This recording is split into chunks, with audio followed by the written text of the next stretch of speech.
Okay, welcome. So I'm delighted to be here to welcome you to the inauguration of the Beller Family Professorship of Business Law.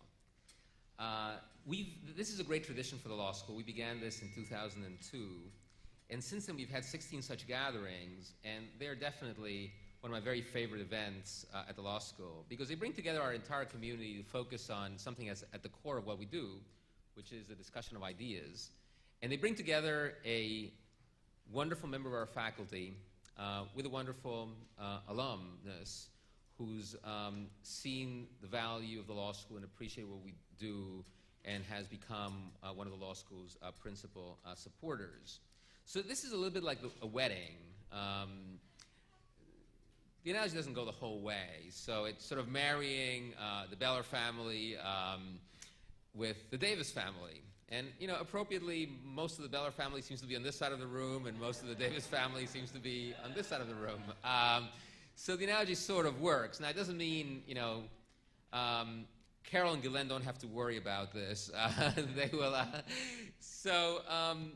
The Beller family, Gary, Carol, and Jesse, I'm hugely grateful for your generosity. It's just like this that allow the law school to attract the leading academics from around the world and bring and create this kind of intellectual community here. So on the Beller family, as I said, let me start with Jessie, actually, who is the more recent graduate. Jessie graduated from the law school in 2005, and she distinguished herself in many ways. She was one of those leading people in one of the journals, the Annual Survey of American Law, and she was honored at convocation with the Philip Cohen Award for her significant contributions to the journal. She was then a fellow at the Vera Institute of Justice and is now a counsel for the New York City Conflicts of Interest Board and has performed very valuable work for the law school because one of our trustees, Commissioner of Finance for the City of New York, needed an opinion from Jesse's group in order to be able to join our Board of Trustees. So, thank you. Gary received his JD in 1963 and also received an LLM in 1971 and then went on to launch a very successful career in law and business. When I met Gary, he was Executive Vice President and Chief Legal Officer of MetLife, and I met him at one of the most amazing offices that I've ever seen. In the old MetLife building, adorned with wonderful art, the principal piece being a big picture of Snoopy, which seemed to be part of the MetLife ad campaign in Chile at the time. And it was presiding over Gary's office. Before that, Gary had been the general counsel of another small financial company, American Express. Upon his retirement from MetLife, Gary launched a career in the practice of law, which is what he had done before his forays into business, and is now a partner at the law firm of Goodwin Procter, where he practices in the firm's financial services group. Gary and Carol have been hugely involved with events at the law school. I've known them for many years. I've really cherished their friendship, their support, and they're both wonderful people who have been involved in significant ways in the support of great institutions in addition to the law school. Gary is currently a member of the board of directors of the New York Botanical Gardens and Lenox Hill Neighborhood House, and vice chairman of the board of directors of the Citizen Crime Commission of New York. Through his service to the community, he's set this wonderful example to our students on how one can be a leader in business, a leader in civic life, and a supporter of very important institutions. So thank you so much, Gary, and thank you, Carol. And I'm really grateful that your family is out here in pretty considerable force. Kevin Davis. So this is the other part of the equation in a professor. So Kevin, who is now the Beller Family Professor of Business Law, joined our faculty in 2004. He came from a tenured position at the University of Toronto. He had had a very distinguished academic career in Canada, had received his undergraduate degree in economics from McGill University and his law degree from the University of Toronto. Then he was a law clerk to a justice of the Supreme Court of Canada. He practiced corporate law in the corporate department of Torys, a well-known, large Canadian law firm.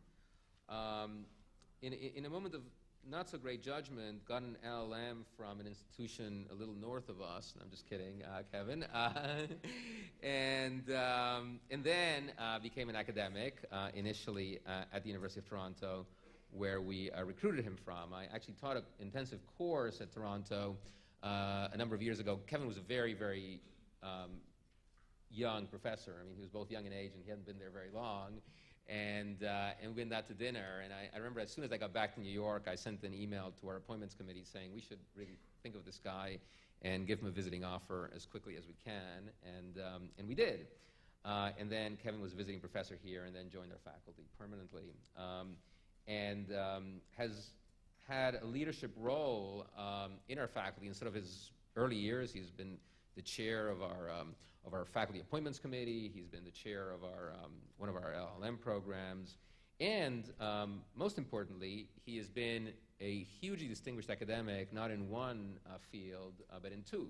It's hard enough doing this in one field, but Kevin is a leading academic both in the field of corporate and commercial law and in the field of law and development. His lecture tonight, the title is provocative, Law, Lawyers, and Global Development. Can lawyers change the world? I hope the answer is yes, because it'll probably be good for our market. I fear it might be no, and I guess we'll have to wait a few minutes to find out. So I'll leave you in the hands of my wonderful colleague, Kevin Davis.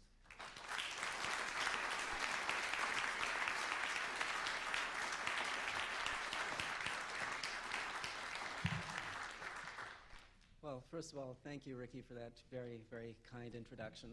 And also, I haven't had a chance to do this, I don't think, in any sort of public setting, to thank you for everything you did to bring me here and to make my stay here so comfortable. It's and enjoyable, actually. It's been a really wonderful experience, and I haven't ever regretted the move, so thank you very much for that, too.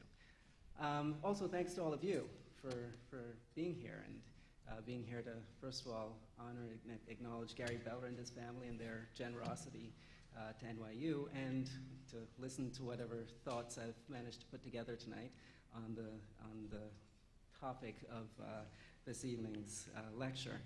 And of course, thanks to Gary Beller and Carol and the entire family for your generosity, for making it possible for us to have such a wonderful intellectual community here at NYU, and allowing us to live in the world of ideas and ignore some of what goes on in the real world to some extent, although hopefully you bring us back to earth as well. So thank you for that, and I really appreciate and am honored by the opportunity to hold the chair with your name on it. So thank you for that. And finally, last but not least, I should thank my family who's here, who've actually been the ones who've made this possible in the most direct sense. My wife, Ghislaine, is sitting in the front row. You can't miss her in the bright outfit. For her support and putting up with my daydreaming and so forth. And, of course, my parents and my aunt, who've done so much over the years to make it possible for me to actually go out and do things, and give me the best of everything, and allowed me to actually believe that, it's possible to actually stand in a room like this. So, again, I haven't had a chance to say that in a formal setting or public setting before, so thank you guys for that. So, on that, let me begin and talk about whether lawyers can change the world. So, that's a big question, obviously. So the issue is, can lawyers change the world by promoting economic development in poor countries? I meant to specify that, for the better, right? This didn't occur to me until after the brochures went out, but some people asked. And, maybe in this room it was obvious what I meant, but there was some doubt. And as you can see, now I was going to tell a lawyer joke, actually, to make this point, but then on Friday I was reading the Wall Street Journal, and I came across this letter to the editor, right, by Mr. Fred Charette. I don't know where he gets his figures from or anything like that, and I tend to disagree with him. I'm inclined to disagree with his view, but he obviously